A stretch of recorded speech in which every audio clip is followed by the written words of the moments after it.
We're looking at a really wonderful example of Jugendstil Viennese book art. This German book is The Golden Ass.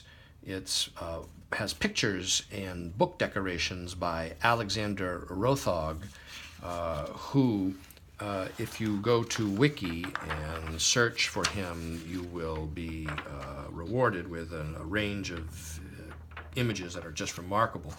But this book here is a limited edition of 1,200 examples. This is number 799. And the book is on this nice laid paper.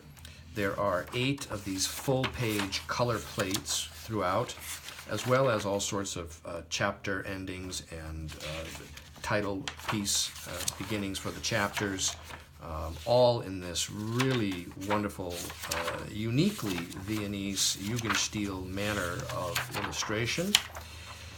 And this book is available on my website, briandemambro.com.